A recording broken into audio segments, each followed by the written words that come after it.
Welcome to Getting Back Up, where grief meets growth. Two men, two fathers, and one shared journey of rebuilding. We're talking about life after cancer, love, loss, and everything no one tells you.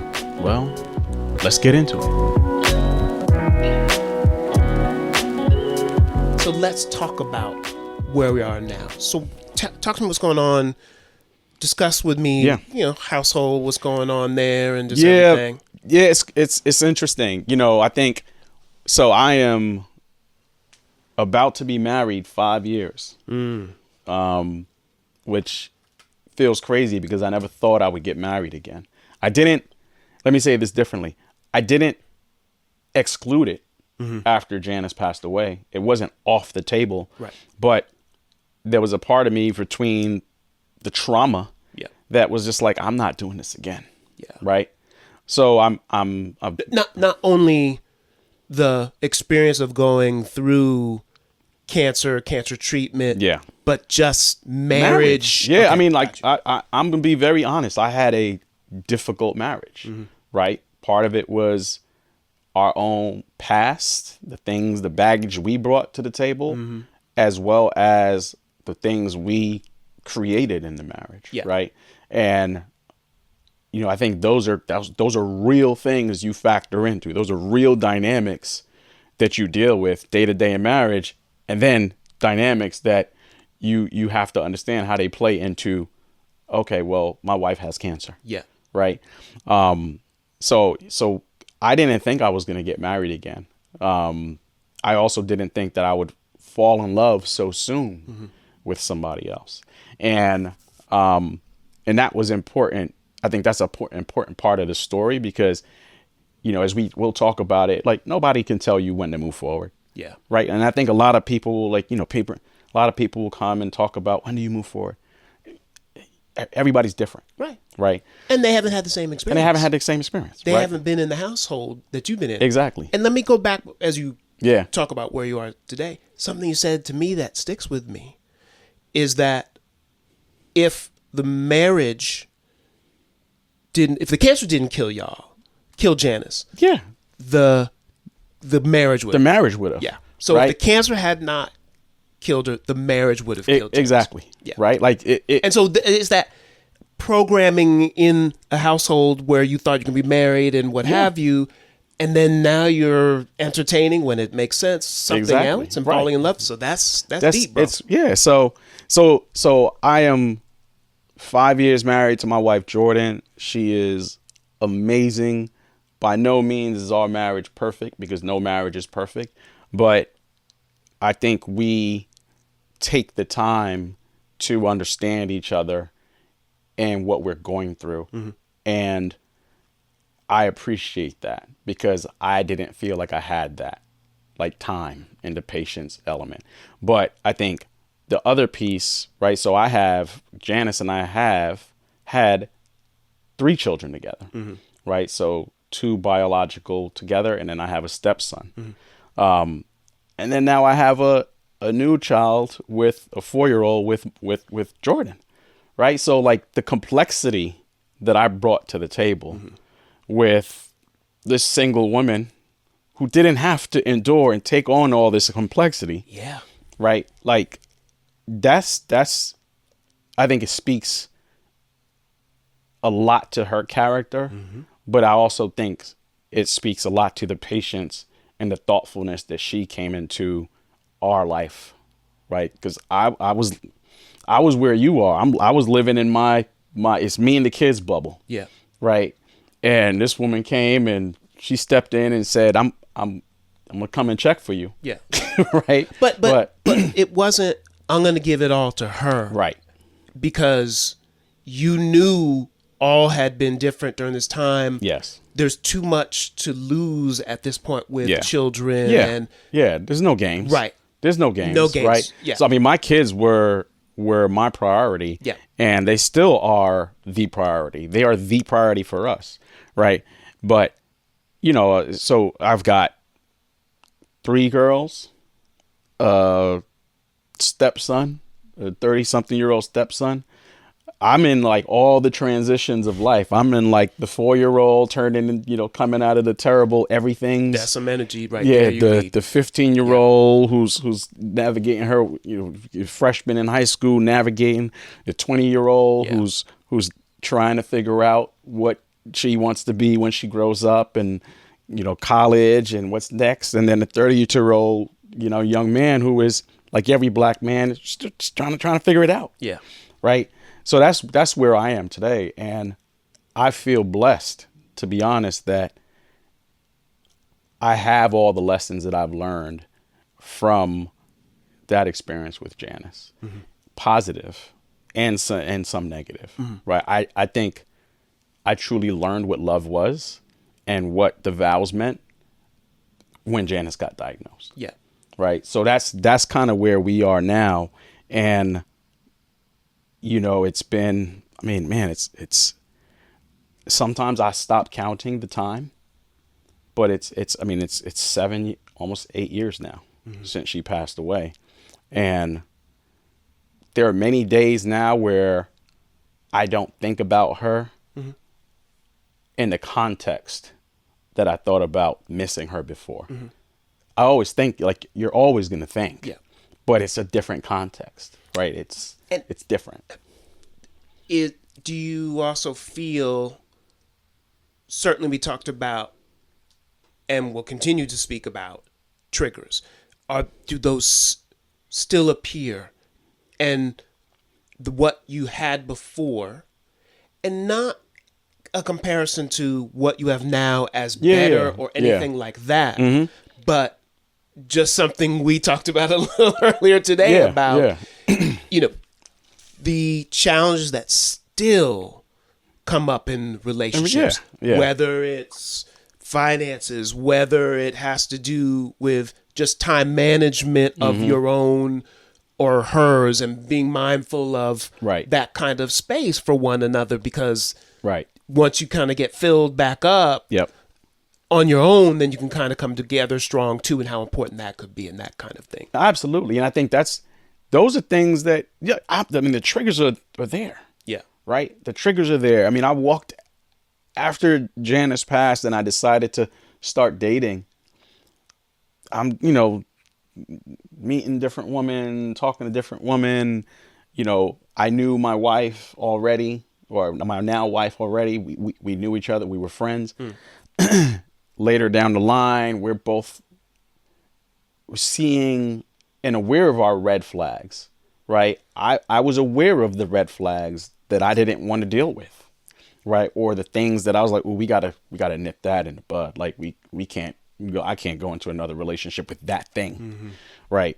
And I think this. How much did you say that to the women you were dating and what have you?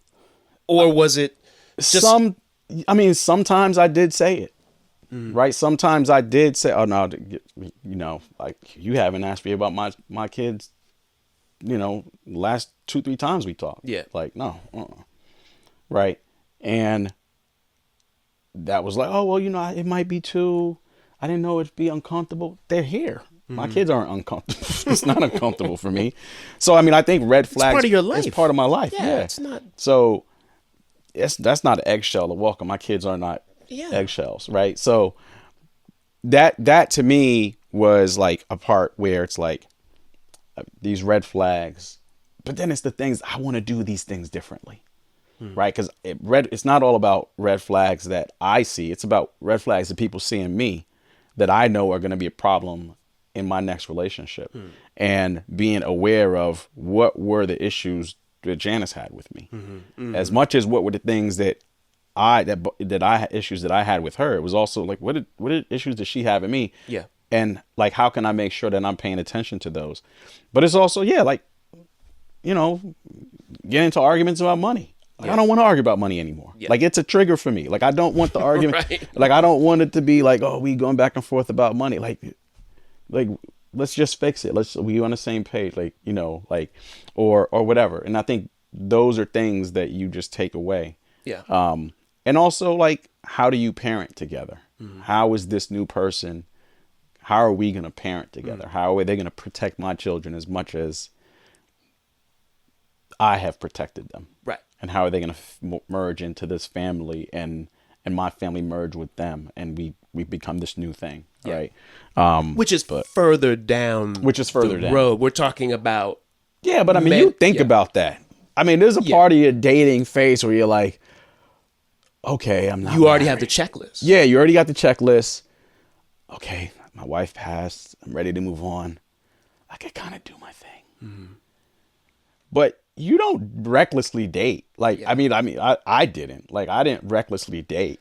Right? We've heard stories of brothers. Yeah. They're a little wild. Yeah. Out there. And maybe it's about sowing oats to a degree. And then also it's attention they've missed for so long. Exactly. At the same time. Especially during that period when your wife is sick. Yeah, brother. Because you and I have gotten some of those calls, haven't we? Yeah. Yeah. Right. About the wife is not well. He needs attention, can't get it, and looking elsewhere when it's tough. Right. Because your mind should be about, all right, so let's get these meals switched up this week, honey, that you're with. I know you're feeling bad from chemotherapy and what have you. Right. Let's prop up pillows in this different way or whatever it is. Yeah, it's all about her. And it's because even if your marriage isn't tight, you still have to do the right thing as a human being. Right. So that no one can say you weren't supportive, that you weren't just thinking of yourself. Exactly. But thinking about that person you are with. You may know what the diagnosis is. Yeah. And you may know where it ends up. But how do you show up now and kind of forever? Right. Till sickness. And then, sickness and in health. Yeah. Till death do us part. Right? Yeah. Remember? Yep. They said it. So we've gotten those calls, haven't we, Jamal? With some absolutely. So we're just telling you. Yep. Those are things you have to manage as well. How about you, man? What's life like for you right now? Where are you? So it's been a few years since Nalani had passed away. And I had to make a lot of decisions about where I need to go and what's best for my children, what's best for me. Yeah. And actually a lot of it, you may say the same. You don't know if those decisions were the right ones. You just got to make them. Right. It's just in the moment. Right. Yeah. And then people come back and say, wow, how did you know to do this? That, I didn't. Yeah. It seemed as if this is the right step in moving on, but always remembering and respect to what you had, essentially. Yep. So, I am single, widower, I guess is the term. That's for the way I always dudes. Widower. It always confuses me why that's the and before Nalani passed, we had already closed on a place. It was gonna be our forever home. Right.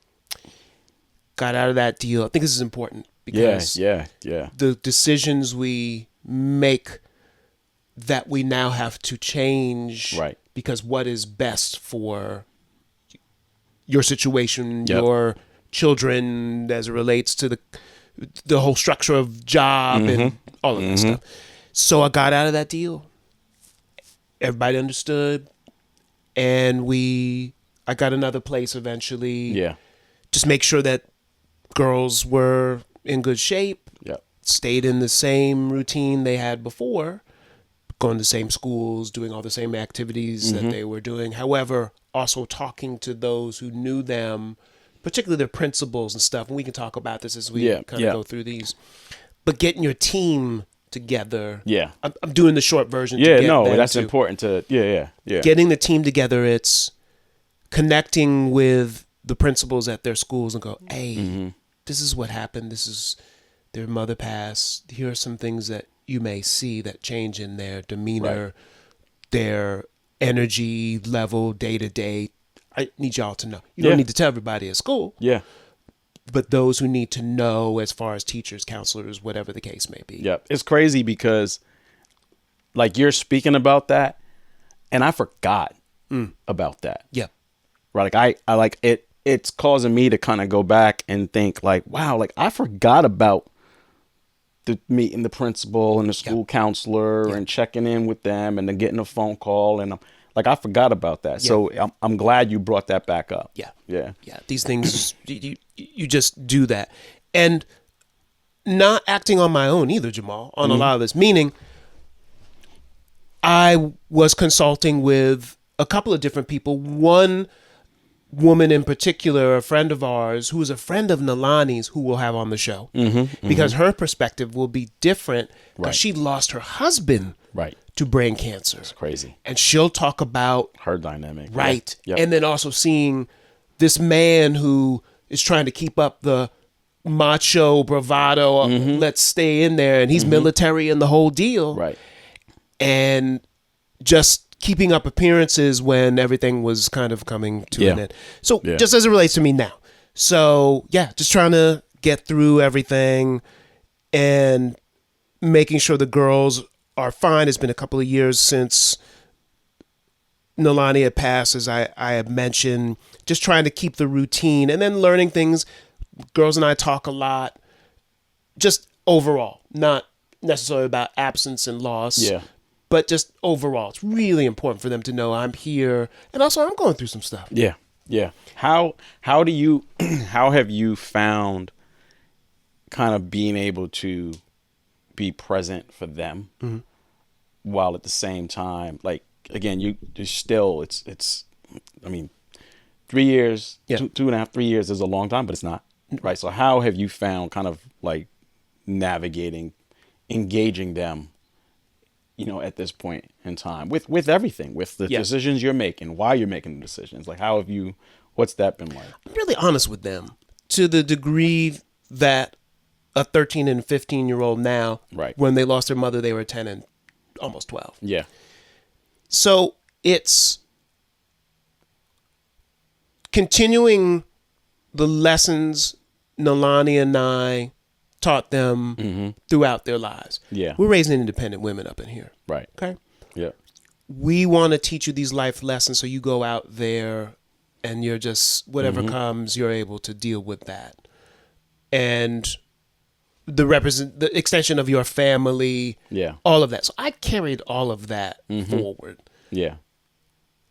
And so the way we kind of navigate things, we talked about earlier, got him in therapy early on. And that's a whole discussion, but it was before she passed or after? Yeah. And we'll get into that story.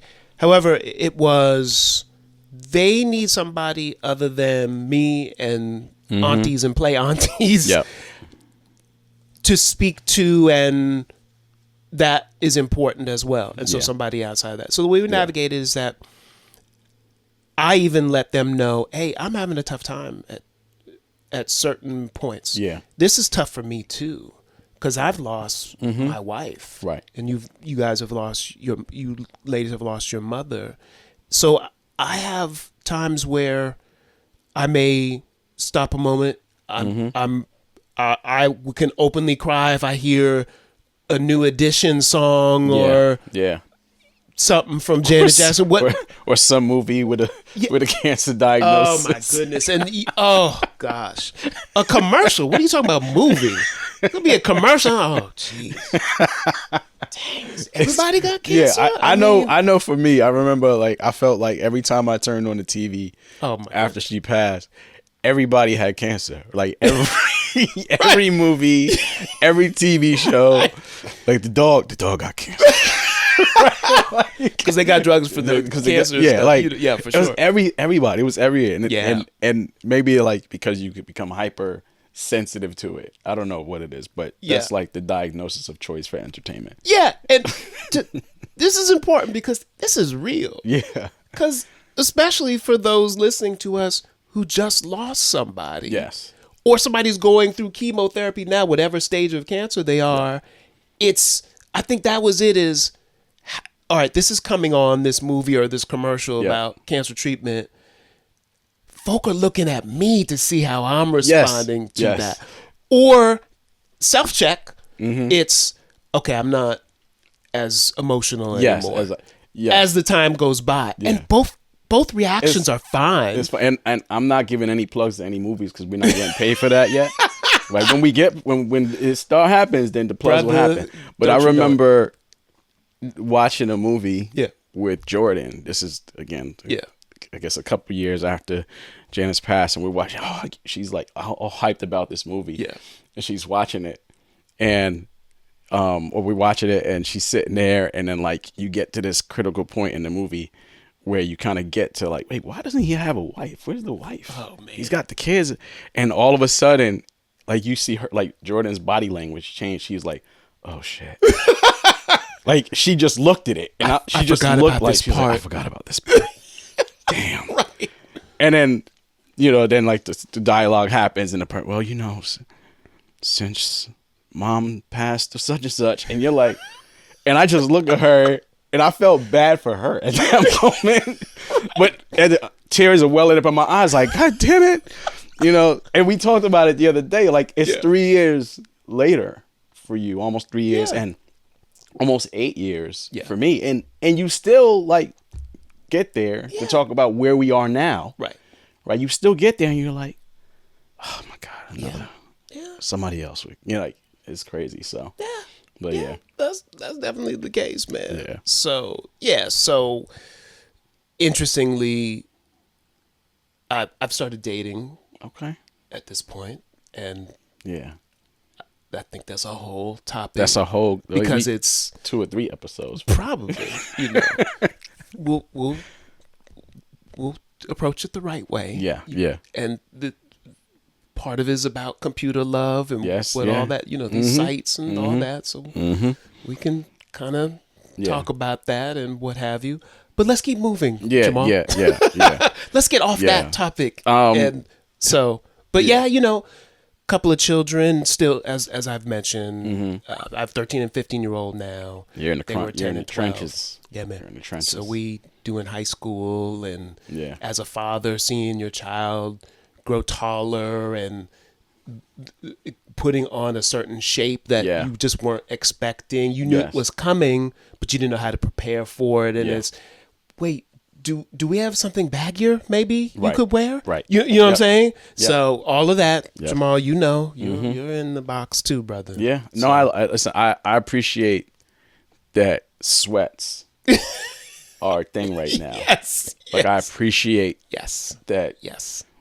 I don't know who did it, but I appreciate that we decided that fashionable TLC is back in the game. That's fine. Right. So that's fine. I can deal how with long that. it will last, we do not know. But that, and then like the midriff show, it's tough. As their father. It's tough, man. I'm with you. It's tough. I'm with you on that. It's tough. Thank you for joining us on Getting Back Up, Finding Life After Death. If something in today's episode spoke to you, pass it on, because somebody out there needs to hear this. For sure. We're on all the social mausoleums, so follow us on Instagram, Threads, TikTok. Mostly it will be in the form of Get Back Up Podcast. And be sure to subscribe to us on Spotify, Apple, or wherever you get your podcast. And remember, getting knocked down is part of life. But getting back up, that's how we live. We'll see y'all next time.